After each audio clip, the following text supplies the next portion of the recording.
Chapter 6. The Waldenses, Their Valleys.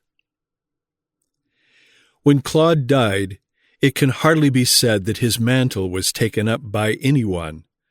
The battle, although not altogether dropped, was henceforward languidly maintained. Before this time, not a few churches beyond the Alps had submitted to the yoke of Rome, and that arrogant power must have felt it not a little humiliating to find her authority withstood on what she might regard as her own territory. She was venerated abroad, but contemned at home. Attempts were renewed to induce the bishops of Milan to accept the episcopal pall, the badge of spiritual vassalage, from the Pope, but it was not till the middle of the 11th century, 1059, under Nicholas II, that these attempts were successful. Petrus Damianus, Bishop of Ostia, and Anselm, Bishop of Lucca, were dispatched by the pontiff to receive the submission of the Lombard churches, and the popular tumults amid which that submission was extorted sufficiently show that the spirit of Claude still lingered at the foot of the Alps. Nor did the clergy conceal the regret with which they laid their ancient liberties at the feet of a power before which the whole earth was then bowing down. For the papal legate Damianus informs us that the clergy of Milan maintained in his presence that the Ambrosian Church, according to the ancient institutions of the Fathers, was always free, without being subject to the laws of Rome, and that the Pope of Rome had no jurisdiction over their church as to the government or constitution of it. But if the plains were conquered, not so the mountains. A considerable body of protesters stood out against this deed of submission. Of these, some crossed the Alps, descended the Rhine, and raised the standard of opposition in the diocese of Cologne, where they were branded as Manichaeans and rewarded with the stake. Others retired into the valleys of the Piedmontese Alps, and there maintained their scriptural faith and their ancient independence. What we have just related respecting the dioceses of Milan and Turin settles the question, in our opinion, of the apostolicity of the churches of the Waldensian valleys. It is not necessary to show that missionaries were sent from Rome in the first age to plant Christianity in these valleys, nor is it necessary to show that these churches have existed as distinct and separate communities from early days. Enough that they formed a part, as unquestionably they did, of the great evangelical church of the north of Italy. This is the proof at once of their apostolicity and their independence. It attests their descent from apostolic men, if doctrine be the life of churches. When their co-religionists on the plains entered within the pale of the Roman jurisdiction, they retired within the mountains, and, spurning alike the tyrannical yoke and the corrupt tenets of the Church of the Seven Hills, they preserved in its purity and simplicity the faith their fathers had handed down to them. Rome, manifestly, was the schismatic. She it was that had abandoned what was once the common faith of Christendom, leaving by that step to all who remained on the old ground the indisputably valid title of the true Church. Behind this rampart of mountains, which Providence, foreseeing the approach of evil days, would almost seem to have reared on purpose, did the remnant of the early apostolic Church of Italy kindle their lamp, and here did that lamp continue to burn all through the long night which descended on Christendom. There is a singular concurrence of evidence in favor of their high antiquity. Their traditions invariably point to an unbroken descent from the earliest times as regards their religious belief. The Noble Leçon, which dates from the year 1100, goes to prove that the Waldenses of Piedmont did not owe their rise to Peter Waldo of Lyon, who did not appear till the latter half of that century, 1160. The Noble Leçon, though a poem, is in reality a confession of faith, and could have been composed only after some considerable study of the system of Christianity, in contradistinction to the errors of Rome. How could a church have arisen with such a document in her hands? Or how could these herdsmen and vine-dressers, shut up in their mountains, have detected the errors against which they bore testimony and found their way to the truths of which they made open profession in times of darkness like these? If we grant that their religious beliefs were the heritage of former ages, handed down from an evangelical ancestry, all is plain. But if we maintain that they were the discovery of the men of those days, we assert what approaches almost to a miracle. Their greatest enemies, Claude Cecil of Turin, 1517, and Rainerius the Inquisitor, 1250, have admitted their antiquity, and stigmatized them as the most dangerous of all heretics because the most ancient. Rorenco, prior of St. Roch, Turin, 1640, was employed to investigate the origin and antiquity of the Waldenses, and of course had access to all the Waldensian documents in the ducal archives. And being their bitter enemy, he may be presumed to have made his report not more favorable than he could help. Yet he states that they were not a new sect in the 9th and 10th centuries, and that Claude of Turin must have detached them from the Church in the 9th century. Within the limits of her own land did God provide a dwelling for this venerable Church. Let us bestow a glance upon the region. As one comes from the south, across the level plain of Piedmont, while yet nearly 100 miles off, he sees the Alps rise before him, stretching like a great wall along the horizon. From the gates of the morning to those of the setting sun, the mountains run on, in a line of towering magnificence. Pasturages and chestnut forests clothe their base, eternal snows crown their summits. How varied are their forms! Some rise strong and massy as castles, others shoot up tall and tapering like needles, while others again run along in serrated lines, their summits torn and cleft by the storms of many thousand winters. At the hour of sunrise, what a glory kindles along the crest of that snowy rampart! At sunset, the spectacle is again renewed, and a line of pyres is seen to burn in the evening sky.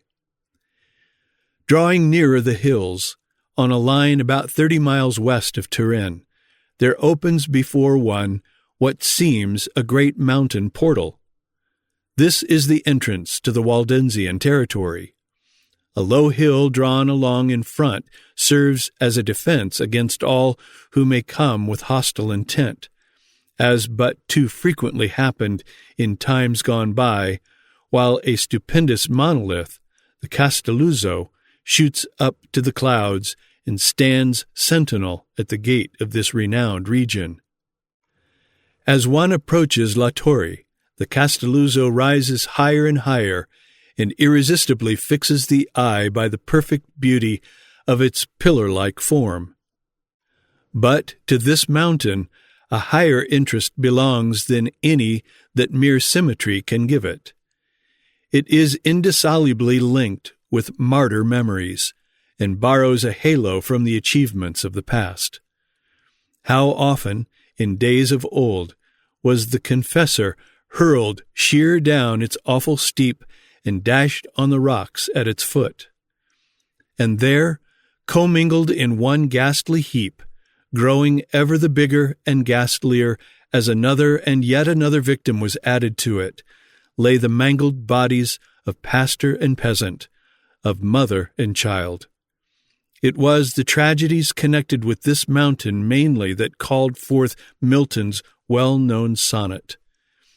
Avenge, O Lord, thy slaughtered saints, whose bones lie scattered on the Alpine mountains cold.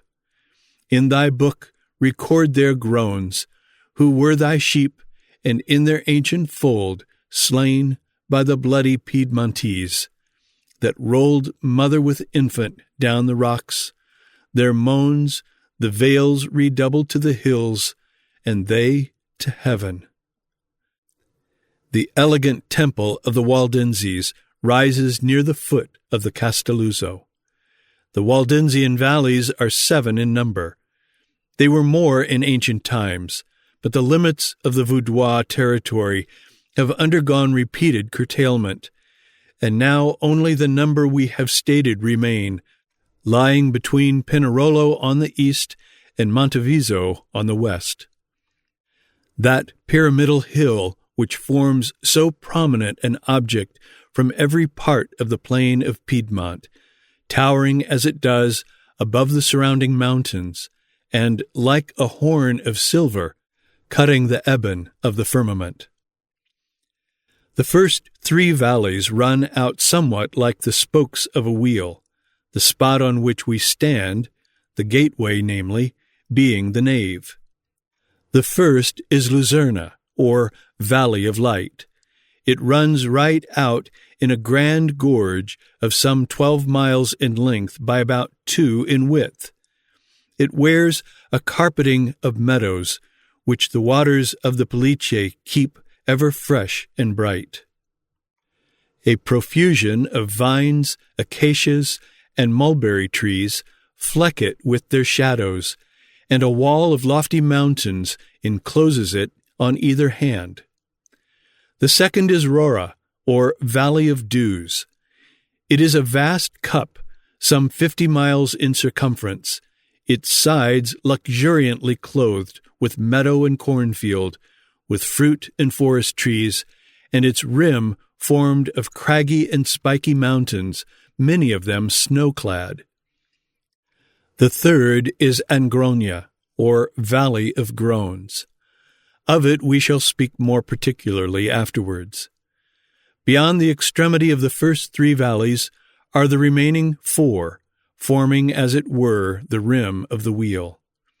These last are enclosed in their turn by a line of lofty and craggy mountains, which form a wall of defense around the entire territory. Each valley is a fortress, having its own gate of ingress and egress, with its caves and rocks and mighty chestnut trees, forming places of retreat and shelter, so that the highest engineering skill could not have better adapted each several valley to its end. It is not less remarkable that, taking all these valleys together, each is so related to each, and the one opens so into the other, that they may be said to form one fortress of amazing and matchless strength, wholly impregnable, in fact. All the fortresses of Europe, though combined, would not form a citadel so enormously strong and so dazzlingly magnificent as the mountain dwelling of the Vaudois. The Eternal, our God, says Leisure, having destined this land to be the theatre of his marvels and the bulwark of his ark, has by natural means most marvelously fortified it. The battle begun in one valley could be continued in another, and carried round the entire territory till at last the invading foe, overpowered by the rocks rolled upon him from the mountains, or assailed by enemies which would start suddenly out of the mist or issue from some unsuspected cave, found retreat impossible, and cut off in detail, left his bones to whiten the mountains he had come to subdue. These valleys are lovely and fertile, as well as strong. They are watered by numerous torrents which descend from the snows of the summits. The grassy carpet of their bottom, the mantling vine and the golden grain of their lower slopes, the chalets that dot their sides, sweetly embowered amid fruit trees, and higher up, the great chestnut forests and the pasture lands, where the herdsmen keep watch over their flocks all through the summer days and the starlit nights, the nodding crags from which the torrent leaps into the light, the rivulet singing with quiet gladness in the shady nook, the mists moving grandly among the mountains, now veiling, now revealing their majesty, and the far-off summits, tipped with silver, to be changed at eve into gleaming gold, make up a picture of blended beauty and grandeur, not equaled perhaps, and certainly not surpassed, in any other region of the earth. In the heart of their mountains is situated the most interesting, perhaps, of all their valleys. It was in this retreat, walled round by hills whose heads touch heaven, that their barbs or pastors from all their several parishes were wont to meet in annual synod. It was here that their college stood, and it was here that their missionaries were trained, and, after ordination, were sent forth to sow the good seed as opportunity offered in other lands. Let us visit this valley. We ascend to it by the long, narrow, and winding Engrogna. Bright meadows enliven its entrance. The mountains on either hand are clothed with the vine, the mulberry, and the chestnut. Anon the valley contracts. It becomes rough with projecting rocks and shady with great trees. A few paces farther, and it expands into a circular basin, feathery with birches, musical with falling waters, environed atop by naked crags, fringed with dark pines, while the white peak looks down upon one out of heaven. A little in advance, the valley seems shut in by a mountainous wall, drawn right across it, and beyond, towering sublimely upward, is seen an assemblage of snow-clad Alps, amid which is placed the valley we are in quest of, where burned of old the candle of the Waldenses. Some terrible convulsion has rent this mountain from top to bottom, opening a path through it to the valley beyond.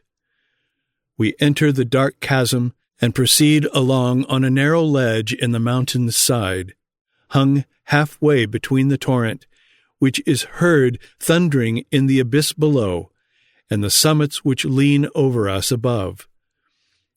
Journeying thus for about 2 miles, we find the pass beginning to widen, the light to break in, and now we arrive at the gate of the Pra. There opens before us a noble circular valley, its grassy bottom watered by torrents, its sides dotted with dwellings and clothed with cornfields and pasturages, while a ring of white peaks guards it above.